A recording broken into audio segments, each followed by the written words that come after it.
Min's Minute Modcast with his mates.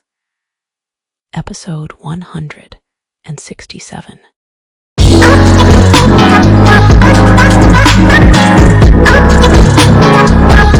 Hello, and welcome to another episode of Min's Mates Modcast. Hello, everyone.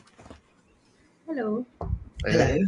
Right, so that reminded me, Satya, that a little experiment I did, and I know on this podcast we've talked a lot about what will AI mean for what people do in the future, right? And there's so many people in the creative industry where I'm like questioning, like, hello, maybe it's time to brush off their CVs and learn some other skills. What am I talking about? So I had a little play with looking at one of our recent modcasts that we did, obviously recorded in English, and I used Veed, and they have this option of converting a video, a YouTube, or whatever you have into like 50 other languages. So I said, come on, let's go and let's record this in Hindi, and it did it as well. And I was just like, I mean, my mum was so proud, first of all, so props for that. But I was thinking, so what's going to happen to all the translators,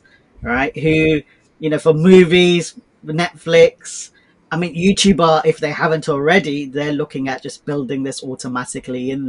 There was an option in Veed, which it was a paid option, so obviously I'm not going to do that. But there's an option where it actually syncs your mouth, so it literally looks like you are speaking the words. But I think, Satya, when I asked you, you were pretty impressed with like the quality of the translation, right? And my first question then is, what do you think that's going to mean? What's going to happen in terms of what are people going to be doing who have those sorts of have learnt all of these lovely languages, and all of a sudden it's like, nah, I'll just use the AI because that's much faster, much cheaper. Take it away, Satya. Thank you for creating that video in Hindi. And I must say, it did a way better job than I would have done, because I'm not very well versed with my work language, the dictionary words or vocabulary for work, and it did a very good job. So, more in context, last week we were talking about DeepMind, AI, and proteins. So, it literally translated what I spoke in such a pure Hindi that even I'm not aware of the words in it. So, yeah, it was good. And I did think, like, many of the videos now, even on my YouTube, are auto translated, because I'm also learning German, so it auto translates into German for me. And I was wondering what would happen to people who are professional translators, people who work in different firms as translators. And of course, there's a news now about Duolingo replacing all their contract workers with AI.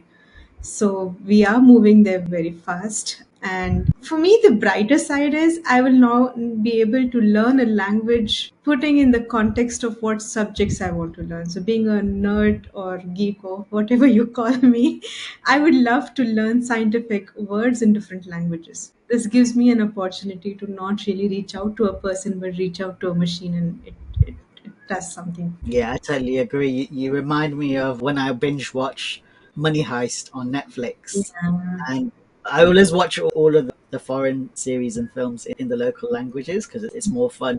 And because I binged watch it, after a while, I was even like thinking in Spanish. I can't speak it at all, but you kind of get into the vibe. But actually listening to the language and then having the English translations, I totally agree with what you're doing with German. It's a much better way rather than just learning one phrase or whatever. If it's actually in that language, so yeah. So what do you think is going to happen to all of these lovely people that have spent a while learning those languages? Do we need to even bother with learning languages going forward? I think we should still bother ourselves because it's good for our neuroplasticity for us to keep learning. And I would love to learn now more languages, because I'm very selfish here, that I don't have to depend on a certain academy or certain system to teach me. Because Yeah. if I have to learn any language, I have to travel maybe 20 kilometers, go to that place, learn from them. And I wouldn't even know whether what they're teaching me is good enough. Also, the question is on both sides, right? The accent that I have is because I've learned English in this accent. Had Yeah. I learned English in some other accent, I would have been talking in that accent, right? So I think my German is very much an Indian accent because I've been listening from a lot of Indians. So now I think I can listen in a proper German accent. Maybe there's no one or two, but then yeah. No, not at all. It's whenever I go to India and I start to speak in Gujarati, everyone like starts calling their friends, and they're like, "Haha, listen to this guy!" Right? So there we go. Owen, what's your thoughts, mate? Yeah, I was funny. I left the house the other day and I saw something I really hadn't paid attention to for a long time. But it was a guy delivering like a load of blocks to a building site, and he was on the truck. He had that one of those like little crane arms, and I was like, I totally like it was something I just hadn't wasn't on my radar, but I was like, there's like a piece of robotics that like got integrated into like I don't know the transport industry years ago. I don't know when. As a kid, I think they showed up in the 80s, and so I was like, that's interesting. Like that's almost invisible to me, yet it's this like innovation in with robotics and transport. And so what did it do? It's like it's a tiny example, but I was like, what did it do? Well, it was deflationary probably for the prices of delivery. So, you know, rather than paying like two people or three people to show up in a truck to unload all the blocks, there's like one guy with like a robotic arm. So it pushed the price down. And then as far as that guy goes, the laborer, he's been asked to deliver more blocks, right? Because he can just do more. And so I was like, hang on, that's a lot like what's happening now with robotics and automation. Like we're all like starry-eyed and like, isn't this amazing?